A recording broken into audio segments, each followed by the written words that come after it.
Good morning students. आज हम आपकी एक्सरसाइज नंबर 1.3 करने वाले हैं। इससे पहले तक की सारी बेसिक जानकारी हमने प्राप्त कर ली है। तो एक्सरसाइज नंबर 1.3, हाँ देखिए, इसके पहले क्वेश्चन में आपको दिया गया है, क्या दिया गया है आपको? निम्न रिक्त स्थानों में प्रतीक उपसमुच्चय या उपसमुच्चय नहीं है को भरकर सही कथन बनाइए। तो आपको इन दोनों में से कोई ना कोई एक चीज़ इसमें भरनी है, ठीक है। तो जैसे पहला दे रखा है आपको,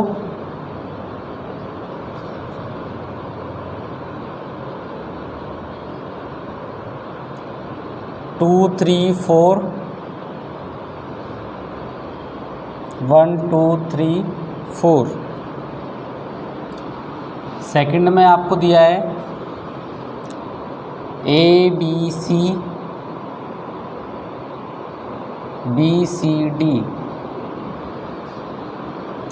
थर्ड आपके पास है X सच दैट X आपके विद्यालय की कक्षा 11 का एक विद्यार्थी है। Dot dot dot X such that X आपके विद्यालय का एक विद्यार्थी है, ठीक है। तो देखिए, इनमें अगर आप देखते हैं तो पहला क्वेश्चन में आपको दिखाई देता है, पहले में एक आपको समुच्चय दिया हुआ है 2 3 4 और उसका दूसरा समुच्चय दिया हुआ है 1 2 3 4। तो इस समुच्चय के सभी अवयव इस समुच्चय में उपस्थित हैं। कोई भी इसमें कोई भी ऐसा अवयव नहीं है जो इसमें ना हो, ठीक है। तो ये उपसमुच्चय होगा इसका, तो हम इसमें चिन्ह लगा देंगे उपसमुच्चय का। सेकंड वाले में आप देखिए, आपके पास ABC है, इधर आपके पास BCD है, C और B ये दोनों आपके पास मैच हो रहे हैं। लेकिन A पहले वाले ग्रुप में एक ऐसा सदस्य है, ऐसा अवयव है जो दूसरे ग्रुप में उपस्थित नहीं है। तो इस कंडीशन में ये क्या होगा? उपसमुच्चय नहीं होगा। तीसरे वाले में आपको दिया है X आपके विद्यालय की कक्षा 11 का एक विद्यार्थी है और X आपके विद्यालय का एक विद्यार्थी है। तो जो भी विद्यार्थी कक्षा 11 का विद्यार्थी होगा तो ऑब्वियस बात है कि वो आपके विद्यालय का भी स्टूडेंट होगा, ठीक है। अगर इनको उल्टे क्रम में लिखते तो ये उपसमुच्चय नहीं होता, क्योंकि विद्यालय का विद्यार्थी जरूरी नहीं है कि वो कक्षा 11 का विद्यार्थी हो, लेकिन कक्षा 11 का जो विद्यार्थी है वो आपके विद्यालय का ही होगा, ये ज़रूरी है। तो इसमें भी क्या आ जाएगा आपका? उपसमुच्चय, ठीक है। चौथा आपको दे रखा है इसी में X सच दैट X किसी समतल में स्थित एक वृत्त है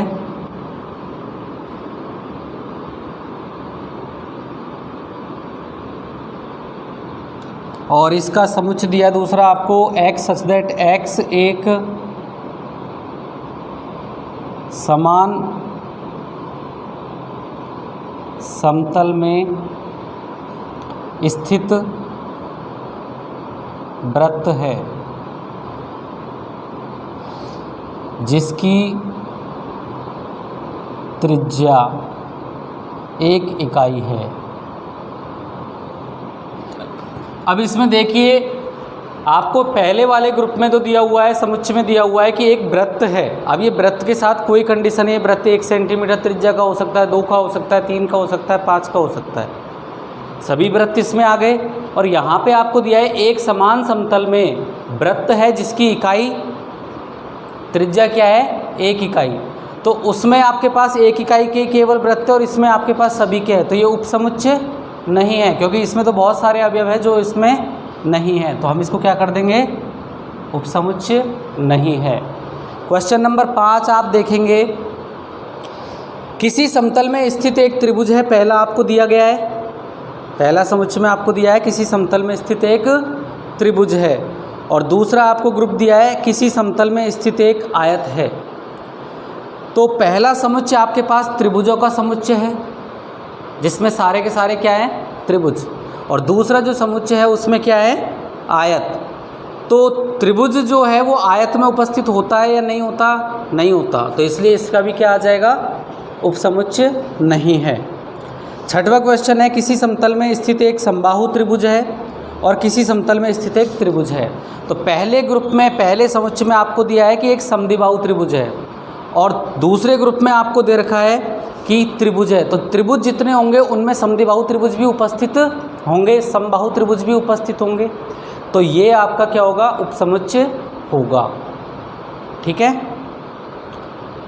लास्ट है इसका 7वां, x एक समप्राकृत संख्या है। तो समप्राकृत संख्या कैसी होती है, 2, 4, 6, 8, 10, ठीक है।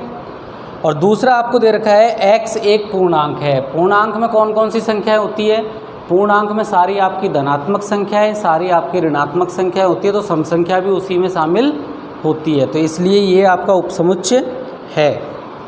ठीक है, क्वेश्चन नंबर 2 में अगर आप देखते हैं तो आपको दिखाई देगा, जांचिए कि निम्नलिखित कथन सत्य है अथवा असत्य। सिर्फ आपको इतना सा जांचना है।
हाँ, सेकंड क्वेश्चन में आपको दे रखा है कि जांचना है आपको कि ये कथन क्या है, सत्य है या असत्य। तो पहला दे रखा है आपको ए बी उपसमुच्चय नहीं है बी सी ए का। तो आप देखिए, इनको पहले चेक कीजिए कि ये वाला ग्रुप इस ग्रुप का उपसमुच्चय है या नहीं। तो इसके दोनों अवयव ए और बी इसमें उपस्थित हैं, ऐसा इसमें कोई अवयव ये नहीं है जो इसमें उपस्थित ना हो, तो ये उपसमुच्चय होगा। ठीक है, लेकिन हमें ऑलरेडी क्या दिया हुआ है कि ये उपसमुच्चय नहीं है, तो ये कथन क्या हो गया, असत्य। दूसरा देखेंगे, आपके पास दे रखा है ए और ई, ये दोनों क्या है, स्वर। इधर आपके पास दिया हुआ है अंग्रेजी वर्णमाला का एक स्वर है। तो अंग्रेजी वर्णमाला का अगर आप समुच्चय बनाएंगे तो क्या आएगा उसमें, ए ई आई ओ और यू। तो ये दोनों उसी में उपस्थित हैं, ए और ई, तो इसलिए ये क्या हो गया, उपसमुच्चय। और यहाँ पे भी हमको चिन्ह काय का दे रखा है, उपसमुच्चय का, तो कथन कैसा हो जाएगा, सत्य। तीसरा आपको दे रखा है 1 2 3, उपसमुच्चय है 1 3 5 का। अगर हम देखते हैं तो आपका 2 इसमें एक अवयव है जो इस वाले समुच्चय में उपस्थित नहीं है, तो ये उपसमुच्चय नहीं है, लेकिन उपसमुच्चय दे रखा है, तो ये कथन कैसा हो जाएगा? असत्य। पांचवें में आपको दिया है इधर एक ही अवयव है ए, और इधर आप समुच्चय दे रखा है ए बी सी, 3 अवयव हैं, ये इसमें मैच कर रहा है और कोई भी एक्स्ट्रा अवयव नहीं है, तो आप क्या बोलोगे? उपसमुच्चय है, और यही हमें दे रखा है, तो कथन सत्य। पांचवें में देखिए A belongs to A B C, यानी कि इस समुच्चय में ये वाला अवयव उपस्थित है या नहीं है। तो देखिए, आपको मैंने कल इस चीज़ के बारे में बता दिया था कि आपको ये चीज़ ध्यान देनी है कि ये फिलहाल अवयव नहीं है, ये आपका समुच्चय है। क्या है ये? समुच्चय, और ये समुच्चय इसके अंदर उपस्थित नहीं है। अगर इसके ऊपर ये ब्रैकेट नहीं लगते होते, खाली ए लिखा होता, तो ये कथन सत्य होता, क्योंकि ए इसमें इस समुच्चय में उपस्थित है, लेकिन समुच्चय ए इसमें उपस्थित नहीं है, तो इसलिए कथन कैसा हो जाएगा? असत्य। छठवें क्वेश्चन में आपको दे रखा है x सच दैट x संख्या 6 से कम एक समप्राकृत संख्या है। तो संख्या 6 से कम समप्राकृत संख्या कौन सी होती है? 2 और 4। इधर आपको दे रखा है x एक प्राकृत संख्या है। x कैसी संख्या है? एक प्राकृत संख्या है जो 36 को विभाजित करती है। अब 36 को विभाजित करने वाली प्राकृत संख्याएं कौन कौन सी होती है? 1 2 3 4 6 9 12 18 और 36। तो आपका 2 और 4 इसमें उपस्थित है, तो ये उपसमुच्चय होगा, और यही आपको दे रखा है, तो ये कथन भी कैसा हो गया आपका? सत्य। ठीक है, तो ये था आपका क्वेश्चन नंबर 2। अब क्वेश्चन नंबर 3 में देखिए, आपको दिया हुआ है, मान लीजिए a बराबर 1 2 3 4 एक ग्रुप में लिखे हुए हैं, ये एक साथ रहेंगे, पूरा का पूरा ग्रुप जो है 3 4 का, ये एक अवयव कहलाएगा। और 5, निम्नलिखित में से कौन सा कथन सही नहीं है और क्यों, ये आपको बताना है।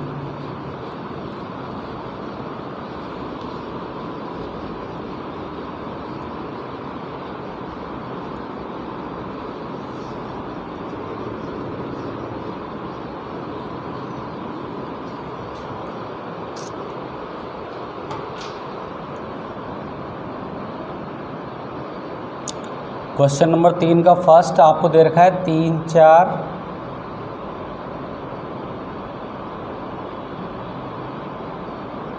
उपसमुच्चय है ए का। 3 4 बिलोंग्स टू ए।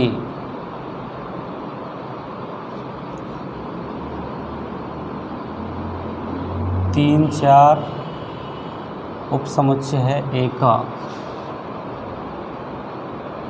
एक उपसमुच्चय है ए का। एक उपसमुच्चय है ए का।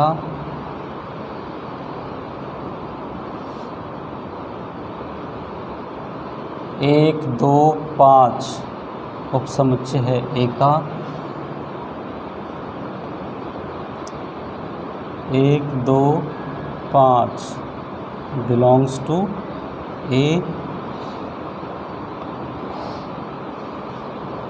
1 2 3 उपसमुच्चय है ए का। 5 उपसमुच्चय है बिलोंग्स टू ए। 5 उपसमुच्चय है ए का। और 11वां इसका 5 उपसमुच्चय है ए का। हाँ, अब देखिए, ये आपका तीसरा क्वेश्चन है, इसमें आपको 11 क्वेश्चंस दे रखे हैं, आपको बताना इनमें से कौन सा सही है और कौन सा गलत है। तो देखिए, फर्स्ट 3 और 4 ये एक समुच्चय बना हुआ है, लेकिन ये पूरा का पूरा समुच्चय आपका जो ग्रुप इसमें दिया हुआ है उसको लिख देते हैं। ए बराबर 1 2 3 4 और ये 5। अगर आप ध्यान से देखें तो यहाँ पे आपके 4 अवयव हैं, 1 2, ये पूरा का पूरा एक अवयव होगा और ये एक अवयव चौथा, 4 अवयव हैं। पहले वाले स्टेटमेंट को देखोगे तो ये 3 4 जो है एक अवयव है। क्या है ये? एक अवयव। ठीक है, तो ये उपस्थित है इस समुच्चय में, लेकिन ये उसका उपसमुच्चय नहीं है। अगर इसको उपसमुच्चय बनाना है तो हमें क्या करना पड़ेगा? एक और इसको ब्रैकेट में बंद करना पड़ेगा या इसको समुच्चय के रूप में लिखना पड़ेगा। तो ये कथन आपका क्या हो गया? असत्य, क्योंकि ये अवयव है, अवयव उपसमुच्चय नहीं होता है का। यहाँ पे दिया हुआ है कि ये 3 4 अवयव है एक का, ये सत्य बात है, क्योंकि ये अवयव है, इसमें उपस्थित है, इसलिए ये कथन कैसा हो जाएगा आपका? सत्य।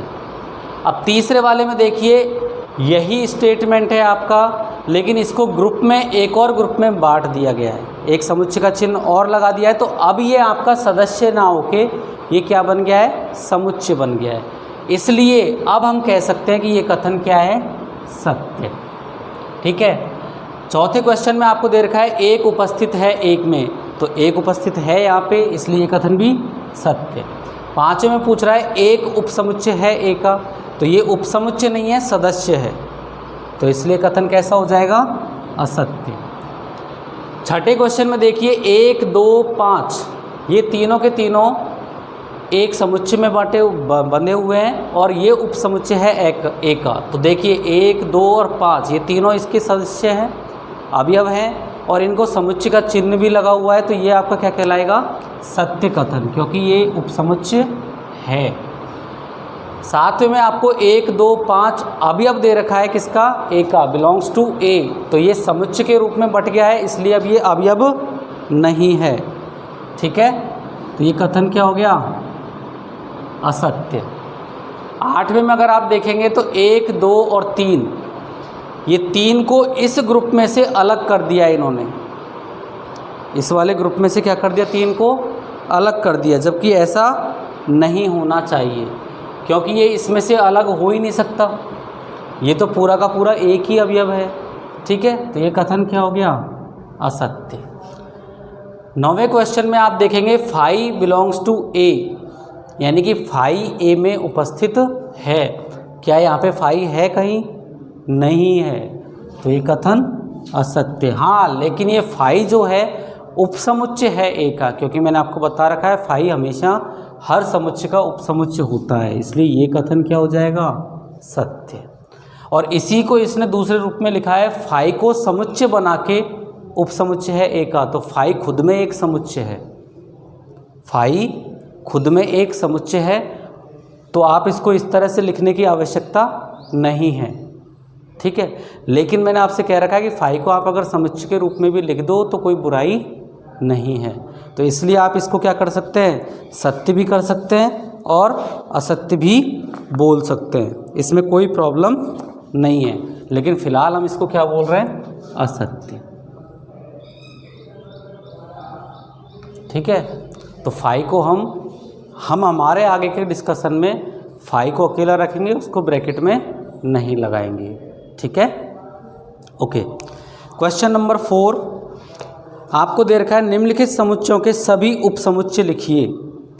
इनके आपको उपसमुच्चय लिखने हैं। आपको एक दे रखा है ए, अब इसके सभी उपसमुच्चय लिखोगे आप, तो उपसमुच्चय, अब इसके उपसमुच्चय क्या होंगे? एक तो फाई होगा, क्योंकि मैंने बता रखा है आपको कि किसी भी समुच्चय का उपसमुच्चय क्या होता है? फाई। दूसरा अगर आप बोलोगे तो ये का यही अवयव आ जाएगा, इसके अलावा इसमें एक ही अवयव है, इसके अलावा कोई अवयव नहीं है, तो एक तो फाई हो गया, एक खुद समुच्चय हो गए, 2 ही इसके क्या होंगे? उपसमुच्चय होंगे। दूसरी बात मैंने आपको बता रखी है उपसमुच्चयों की संख्या ज्ञात करने के लिए, कि अगर आपको उपसमुच्चयों की ज्ञात संख्या पता करनी है तो क्या करेंगे? पावर लेंगे इसकी काम में, तो उपसमुच्चय की घात या समुच्चय की घात, तो अगर इसकी घात लगाते हैं हम, यानी कि 2 की घात में सदस्यों की संख्या लिखते हैं, सदस्यों की संख्या कितनी है? 1, तो 2 की घात 1 बराबर क्या होता है? 2, यानी कि इसके उपसमुच्चयों की संख्या कितनी है? 2, वही हमारे पास आ गया। सेकंड वाले में आपको दे रखा है अवयव है ए और बी, ठीक है। तो अब इसके कितने अवयव होंगे उपसमुच्चय? तो यहाँ से आप देखोगे तो 2 की घात 2 बराबर कितने होते हैं? 4। तो आपके पास उपसमुच्चय आ जाएंगे इसके, एक तो फाई,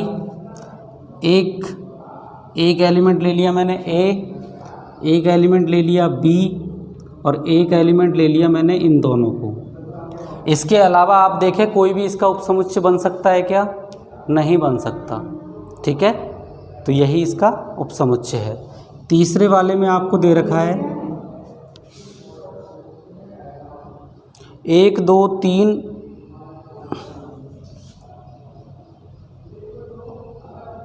अब इसके उपसमुच्चय तो 2 की पावर 3 बराबर कितना होता है? 8। तो उपसमुच्चय कौन कौन से हो जाएंगे इसके? फाई, 1 2 3, फिर 2 2 के जोड़े बना लो, 1 2 1 3 2 3, अब 3 का जोड़ा बना लो, 1 2 3। तो 1 2 3 4 5 6 7 8 हो गए। तो ये आपका इसका उपसमुच्चय है। फोर्थ आपको दे रखा है इसमें फाई।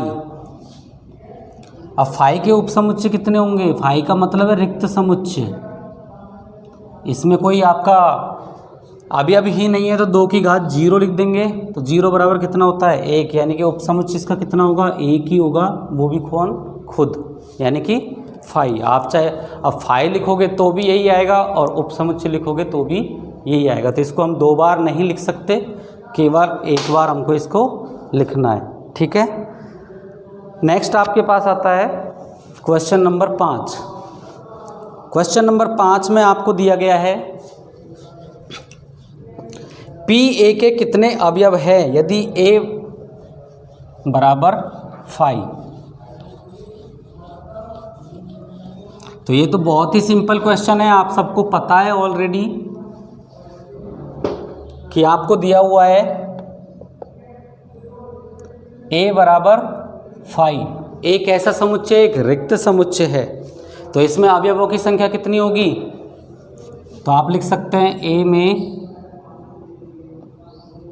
अवयवों की संख्या बराबर 0। अवयवों की संख्या अगर 0 है, अतः पी ए बराबर क्या हो जाएगा? 2 की घात 0 बराबर 1, यानी कि केवल इसका एक उपसमुच्चय बनेगा, ठीक है। क्वेश्चन नंबर 6 आपको दिया है कि निम्नलिखित को अंतराल रूप में लिखिए। अंतराल रूप में आपको लिखना है, तो जैसे आपको पहला दे रखा है इसका x such that x belongs to r -4 से लेकर 6 तक है। दूसरा इसका दे रखा है आपको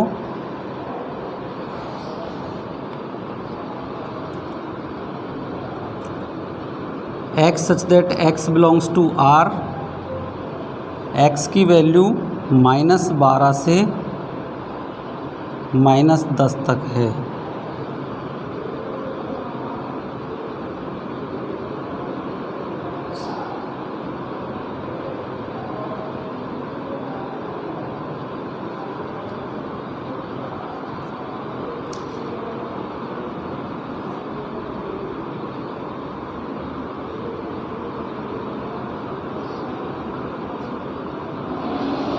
हाँ, ये आपका छठा क्वेश्चन है। इसमें आपको 4 क्वेश्चन दिए हैं।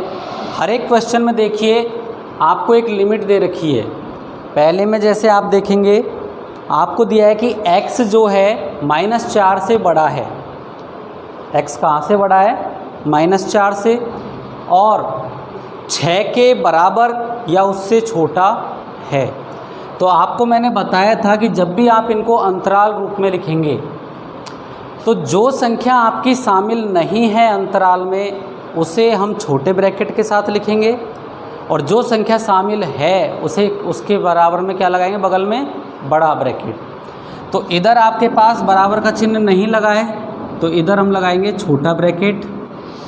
इधर आपके पास क्या लिखा हुआ है 6 हमने लिख दिया, और इधर क्या है बराबर का चिन्ह, तो इधर लगा देंगे हम बड़ा ब्रैकेट। तो ये अंतराल बन गया इसका, छोटा ब्रैकेट -4, 6 और फिर बड़ा ब्रैकेट। इसी तरह से अब इसमें लिखिए, दोनों चीज़ों को लिख दीजिए -12, -10। अब देखिए इधर भी बराबर नहीं है, इधर भी बराबर नहीं है, तो दोनों तरफ छोटा ब्रैकेट। इसमें देखिए 0 से 7, इधर भी बराबर है और इधर बराबर नहीं है, तो आपके पास क्या हो गया। इसमें देखिए 3 से 4, इधर भी बराबर है और इधर भी बराबर है, तो दोनों तरफ बड़े ब्रैकेट आ जाएंगे। बस ये आपका क्वेश्चन नंबर 6 कंप्लीट हो गया। ठीक है, अब इसी का जस्ट उल्टा है, आपको दिया गया है 7वां। आपसे क्या कहा गया है कि निम्नलिखित समतरालों को आपको लिखना है, किसमें, समुच्चय निर्माण रूप में लिखना है।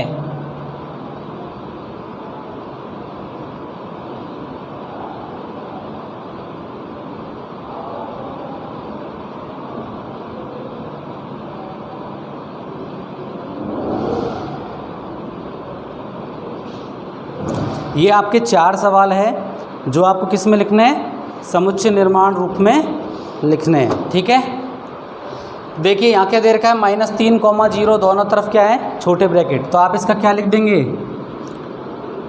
x such that x belongs to r, बिल्कुल सेम रिवर्स कर देना है आपको, कॉमा x लगाइए। इधर आपका छोटा ब्रैकेट है तो बराबर का चिन्ह नहीं लगेगा, लेस का चिन्ह लगा के -3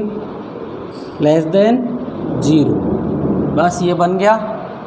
इसी तरह से इसका बना दीजिए x such that x belongs to r, 6 से और इसकी वैल्यू है 12 तक।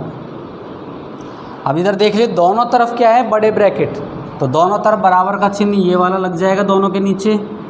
ठीक है, तीसरे वाले में देखिए x such that x belongs to r, 6 और 12 है ना, तो 6x 12। अब देखिए किधर बड़ा ब्रैकेट है, इधर बड़ा ब्रैकेट है, इधर छोटा ब्रैकेट है, तो इधर की साइड क्या लगा दीजिए ये चिन्ह। लास्ट वन में x such that x belongs to r, -23 से लेकर 5 तक। बड़ा ब्रैकेट किधर है, लेफ्ट साइड में, तो इधर आप क्या लगा देंगे बराबर का चिन्ह। तो ये है आपका क्वेश्चन नंबर 7।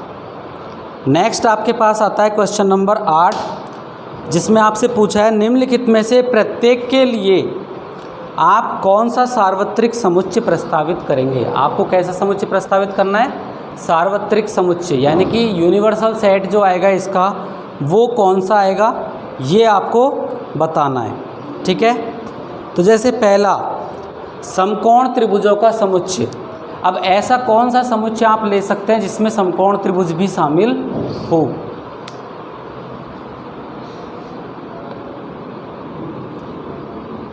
समकोण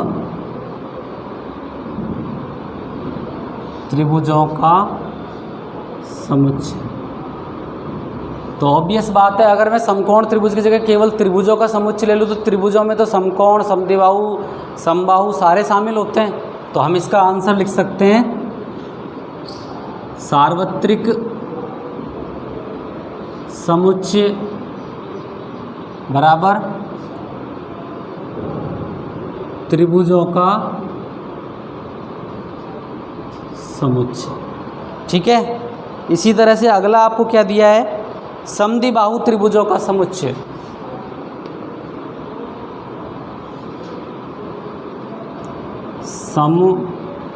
समद्विबाहु त्रिभुजों का समुच्चय, तो ये भी समद्विबाहु त्रिभुज है, तो इसका भी आंसर सेम ही हो जाएगा। यही आंसर आप इसमें भी लिख देंगे, सार्वत्रिक, और इसका आंसर हो गया त्रिभुजों का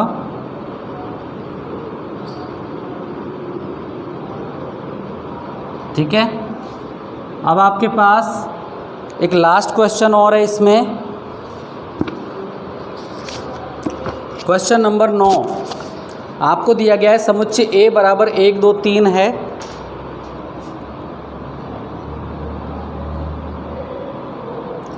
B बराबर आपको दे रखा है 2 4 6,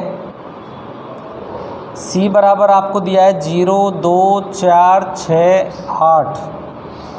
इन तीनों समुच्चय A B C के लिए निम्नलिखित में से कौन सा सार्वत्रिक समुच्चय लिया जा सकता है? तो इसमें देखो फर्स्ट दिया है आपके पास 0 1 2 3 4 5 और 6। दूसरा आपको दिया है 5। तीसरा आपको दिया है 0 1 2 3 4 5 6 7 8 9 10। चौथे में दिया है 1 2 3 4 5 6 7 और 8। अब देखिए इसका सार्वत्रिक आपको क्या निकालना है? समुच्चय निकालना है। तो सार्वत्रिक समुच्चय निकालने के लिए कल मैंने बताया था कि जितने समुच्चयों के आपको सार्वत्रिक समुच्चय निकालना है उन सभी समुच्चयों के अवयव आपके सार्वत्रिक समुच्चय में होने चाहिए। यानी कि ये सारे अवयव भी उस होने चाहिए, ये भी अवयव होने चाहिए और ये भी अवयव होने चाहिए। तो अगर मैं बनाऊं इन सब का, तो देखिए पहले वाले में 0 है 1 है 2 है 3 है 4 है 5 है 6 है, लेकिन मेरे पास 8 नहीं है। ठीक है, तो आप कह सकते हो 8 नॉट बिलोंग्स टू फर्स्ट। तो ये आपका क्या हो गया? सार्वत्रिक समुच्चय नहीं है। दूसरे को देखोगे तो दूसरा तो कैसा है?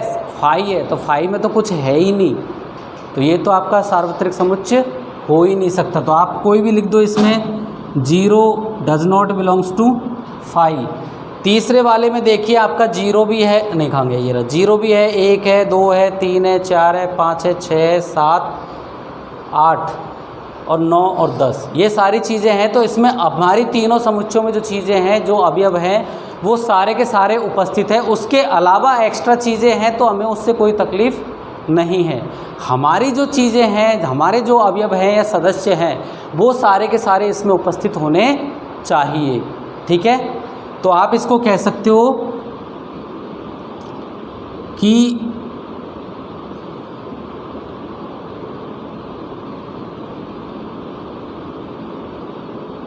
थर्ड में सभी अवयव हैं, अतः 3 समुच्चय A B व C का सार्वत्रिक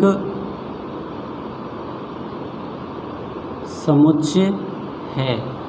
इसी तरह से चौथे का अगर आप सोचोगे तो चौथे में 0 उपस्थित नहीं है, तो आप लिख सकते हैं 0 does not belongs to fourth. इसकी जगह आप चाहो तो सेकंड लिख दीजिए।